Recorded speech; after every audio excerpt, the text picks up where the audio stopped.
Our scripture reading this morning comes from Psalm 139, verses 1 through 6 and 13 through 18, and this is coming from the New Revised Standard Version. O Lord, you have searched me and known me. You know when I sit down and when I rise up. You discern my thoughts from far away. You search out my path and my lying down, and are acquainted with all my ways. Even before a word is on my tongue, O Lord, you know it completely. You hem me in, behind me and before, and lay your hands upon me. Such knowledge is too wonderful for me. It is so high that I cannot attain it. For it was you who formed my inward parts. You knit me together in my mother's womb. I praise you, for I am fearfully and wonderfully made. Wonderful are your works that I know very well. My frame has not hidden from you when I was being made in secret, intricately woven in the depths of the earth. Your eyes beheld my unformed substance. In your book were written all the days that were formed for me, when none of them had yet existed. How weighty to me are your thoughts, O God. How vast is the sum of them. Try to count them. They are more than the sand. I come to the end, and I am still with you. This is the word of God for the people of God. Thanks be to God.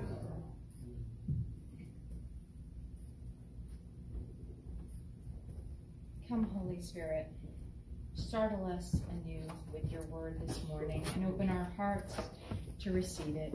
And then, God, set us free to follow in the power of Christ. Amen. So I see that a couple of you have taken the opportunity to switch places and throw me off. Good job. So last weekend, in the middle of all of our preparations for the hurricane, we made an appointment, well, I made an appointment, to have a little meet and greet with a little poodle at a dog park all the way in Kissimmee. And now I should tell you that we already have the perfect poodle at home. Our Coda Bear rescued us 3.5 years ago against all of Gary's reservations and all of his arguments. And Coda is the best dog. And he's usually my favorite child. And I swore that I would never be one of those people, you know, the ones that call their dogs their fur babies, and yet here I am, living the life. I never had a dog before, so I didn't know what I was missing before this dog rescued us. And then this Coda, he moved his little poodle butt right into my heart. And sometime after that first year that we had him, I started to wonder if maybe he should have a brother or a sister. And I knew it would have to be another poodle because Gary has allergies, but I also love these poodle personalities and the way they bond to their humans, and they're so stinking cute. And so I looked on and off at these poodle rescue sites since then, but the right dog never came along. And then our daughter Megan moved back in with us, the very same day, incidentally, that we moved Caitlin to Lakeland. And Megan decided that she needed a dog of her own. All of her adult siblings have dogs and homes of their own. And they all made a really good case for what a great emotional support system a dog would be. And I didn't disagree. But I did tell her that if she got a dog while she was living with us, it would have to be a poodle because of Gary and because we have Coda. So it would have to get along with Coda because Coda has the final say on everything. But as I was checking on these poodle rescue sites that I already had bookmarked on my computer, I came across these two dogs that made me head straight to Gary in my very best, how much do you love me kind of way. And he barely said yes. I mean, barely said yes in both ways. I mean, he barely said yes, and then he had hardly just said yes before I sent an email to the first choice. And this was a black poodle, and he sat on the back of the couch and looked out the window just the way Coda did, and he loved to follow his people around and sit on their laps and sleep in their beds, but unfortunately another family claimed him before I got to him. And I was a little less sure about my second choice, but he was so cute. Golden hair all over except for this little white face. And they said he was affectionate with his people and he got along with other dogs, that he was mostly mellow but also a little playful, and he was the same age as our Coda, but only and a little slightly bigger because he had longer legs. And I went back and forth at least a dozen times before our meet and greet. I kept asking Gary if he was sure. I snuggled Coda more often and worried that I was about to traumatize my fur baby. And I aggravated the heck out of Megan because I found a dog and she hadn't. And honestly, I got all caught up in the emotion of getting a dog. I loved having a dog, and I wanted Coda to have a buddy at home to play with when we weren't there. And this dog, have I mentioned, this dog was so cute. So we brought Coda with us, and even though there were a bunch of other dogs around, this new dog ran right over and he sniffed us up and down, and gave us his seal of approval. And he and Coda seemed to be okay with each other. The boys had stayed home, but the girls were in love. And even Gary seemed to like him. Then I found out more about his backstory. He was one of over 70 dogs that were rescued from a backyard breeder. And this breeder had kept them all in rabbit hutches outside for their whole lives. He'd never been a house dog until he was fostered, so he wasn't completely housebroken. His back legs were weak from not having enough room to walk around. He was a little skittish, but he was also ridiculously affectionate and playful and sweet and loving and cute. And so he still came home with us. And we found out that he is great with other dogs and he does like his people, but he's not as great about his people liking other dogs as much as him. He's desperate for love and determined to get his share of affection, and he's a little food aggressive. And he's not so keen with a leash. He's not so sure about doing his business on a schedule. He hasn't completely figured out how to get up the stairs or how to get up on the couch or get off the bed. And since he's never had a name, he doesn't know that he has one, so he doesn't always come when he's called. And I did not want to train a dog. I wanted a dog that was already trained, who'd already had a home, but for whatever reason, he needed a new one. But my heart went out to this dog who'd been treated so badly his whole life, living in this rabbit hutch, and I couldn't believe how sweet he was and how much he wanted to be loved. But I didn't count the cost when I said that I would give him a forever home. And so I'm learning what that commitment might mean for me, for us, for our family, for Coda, for my relationship with Gary. There will be sacrifices, and there will be training, and there will be accidents, and there will be frustration, and I am so not looking forward to most of it. And I have a choice. I mean, I could take him back and say, you know, this is too much. I don't have the time, I don't have the energy, I do not have the patience. I didn't know what I was saying yes to. I didn't realize how this was going to impact our lives. I could make a lot of excuses and most of them would be valid. I was expecting one thing and I got another. But the fact is that they did tell me that he was one of these breeder cases. There were a whole bunch of warnings about what to expect, but I saw him and I held him. And he nuzzled his head right into my hand and into my heart, and he snookered me good. I'd been told, I just didn't understand. And I think that's an awful lot like what it was for the disciples, and for those following Jesus, and even for those of us today still learning what it is to follow Jesus. We've been told what it will mean, and we've been told what to expect, but we only see the good stuff. We see the miracles, and we hear the stories, and we love what we see and we hear without stopping to count the cost. We're in the Gospel of Luke this week, chapter 14, verses 25 through 33. Now large crowds were traveling with Jesus, and he turned and he said to them, "Whoever comes to me and does not hate father and mother, wife and children, brothers and sisters, yes, and even life itself, cannot be my disciple. Whoever does not carry the cross and follow me cannot be my disciple. For which of you, intending to build a tower, does not first sit down and estimate the cost, to see whether he has enough to complete it?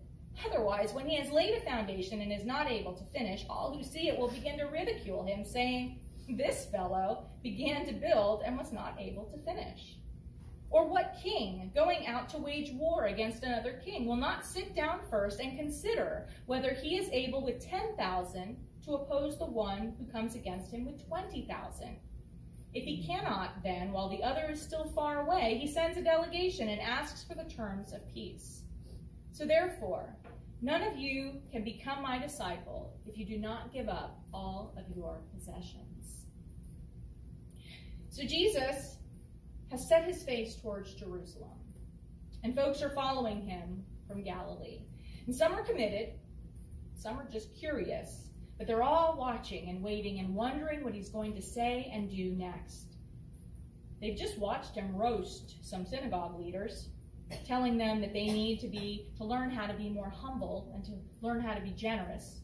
He made them question what the Sabbath means and how they're supposed to honor it with their hearts and their lives. Because when Jesus healed both a man and a woman on the Sabbath, he was leveling the playing field. He was letting them all know that everyone was welcome in the kingdom of God, and that worship means setting aside your work as well as your worries, that rest for the body is good for the soul. And if we set up too many rules, we create more boundaries and anxieties, and we actually shift the focus away from God onto ourselves. Before Jesus leaves the synagogue, he tells another story about a man who hosted a large dinner, and he invited a whole bunch of people. And when the day of the banquet arrived, he sent out his servants to let the guests know that he was ready to receive them. But when his servants went to their homes, everyone had an excuse why they couldn't come. One had just bought a farm, one had just bought a bunch of oxen, and one had just bought a wife. None of them were willing to come to the party anymore. So the man had his servants go to the poor and the crippled and the lame and the blind, to the very folks that Jesus has said he has come for, to preach the good news to, the very folks that Jesus has just told his host that he should have invited to his own dinner. And none of these folks made excuses. They all came. And then there were still enough empty seats and plenty of room at the tables. So the man had his servants go back out again to the busy streets and the back alleys and under the bridges and anywhere where there were any people hanging around, and invited them to come and enjoy the feast that he had arranged and prepared for the invited guests. And none of these folks made any excuses. They all came. And then there was still enough room for more people. And then this man told his servants, it's too bad that those guests I originally invited couldn't be bothered to come. So make sure that if they do happen to show up and they try to sneak in, to let them know that they're no longer welcome to come in and enjoy this meal and all this good company. And Jesus is making a point to these chief priests and these synagogue leaders and the Pharisees. He's telling them there's enough room for everybody. They don't have to be so stingy. And he's trying to tell them that they're invited and that they're welcome and that they're wanted. But they need to stop making the stuff of the world more important than the banquet prepared for them in heaven. And if they keep making excuses, they're going to miss it. When he leaves, he turns to the crowds around him and he says, if y'all want to follow me, there's a cost involved. There's a cross involved.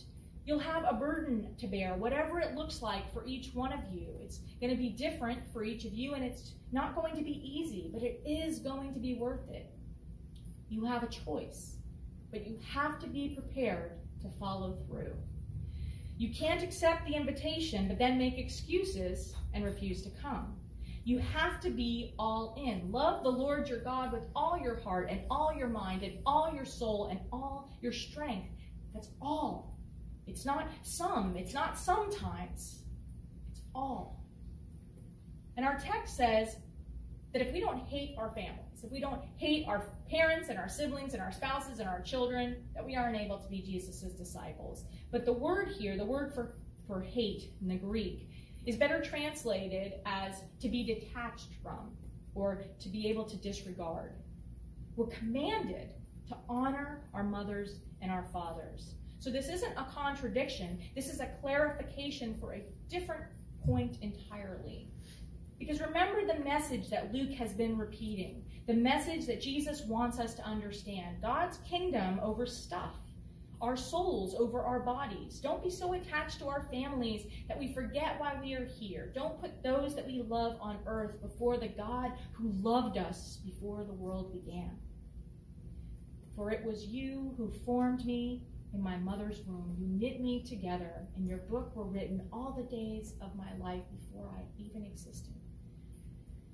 Being a disciple of Jesus means following him with our whole lives, everything we are and everything that we will be and everything that we will say and have and do.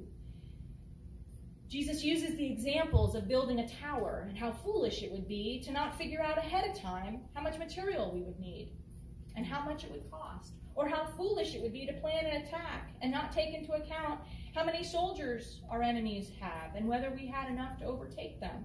How foolish it would be if we thought that we could rescue a dog from a breeder under terrible living conditions and expect him to know his name and house train himself and not get jealous of the other ridiculously perfect dog that already lived there, and understand that the leash is to keep him safe and trust that these new folks won't hurt him. How foolish it would be. How foolish it would be if we thought that we could be disciples of Jesus and not have to love the way Jesus loved and serve the way Jesus served and give the way Jesus gave and possibly suffer the way Jesus suffered. How foolish it would be if we thought that following Jesus wouldn't cost us anything when what Jesus said and did for us cost him everything. Grace is a gift, and it's free. But it's not cheap. There is a cost to being a disciple, but the investment has an eternal reward. We have to be invested, and you can't put a price on it. Putting God first above everything is a choice, and it is hard. For me, I love my family. I love my family more than anything. I want to put my family above everything else. It is not easy for me to say to God, you know what, I will go wherever you want me to go. Wherever you send me, I will go. When it might throw a monkey wrench into the lives of those that I love best. I can make all the plans I want to make. I can make all the excuses in the world not to go where God sends me. But do I really want God to send someone else in the place that God has set before me? Do I really want to refuse the invitation that God has offered to me? Oh Lord, you have searched me and you have known me. You search out my path. You know when I lay down. You know when I sit. You know my thoughts before they are words on my lips, and you lay your hands on me. So as we listen to this message, as I listen to this message, it is difficult. It may be difficult to wrestle with the fact that God is asking us to put God first. And I mean, we say that we do, but it's much easier to say than to actually do. What I actually do, is we put God where God is convenient. What we actually do is we give God what is left over of our time and our money and our giftedness and our hearts. We pencil God in to our schedules instead of building our lives around God. And honestly, sometimes God comes in dead last. And we think that's okay because we can't hear God complain. But God has searched us, and God has known us. God has knit us together in our mother's wombs. I do this practice called the examen before I go to bed. And it was created by St. Ignatius of Loyola. He was a Catholic priest who founded the Jesuits. And when I do the examen, I thank God for all the gifts of the day. And I think about what part of the day that I'm grateful for. What part of the days did I see God? Where are the God moments in my days? Was it a text? Was it a sunset? Was it some moment where I laughed so hard my stomach hurt with somebody else? And then I asked God to reveal to me where I failed to be a disciple. This is a question that I ask myself all the time. Nicole, where did you have an opportunity to be Christ for someone else and you just didn't because it was too hard or it was too inconvenient? And then I tell God I'm sorry. I'm sorry for not living up to the example that Christ set before me. I'm sorry that I have accepted this cost, and sometimes I'm not willing to pay it. And then I promise to do better next time.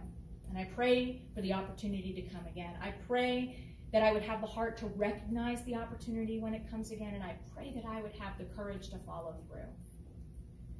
We don't have to beat ourselves up, but we do have to become aware. When we know better, we do better. Hebrews 12, 1 through 2 says, Therefore, we are surrounded by so great a cloud of witnesses. Let us also lay aside every weight and the sin that clings so closely to us, and let us run with perseverance the race that is set before us, looking to Jesus, who is the author and the perfecter of our faith. We don't make the decision to run a marathon and then go out the next day and run it. It takes time and it takes training. So what are we going to do to give more of ourselves to God than what we are currently giving? Because giving off the top is easy. Making the sacrifice is hard.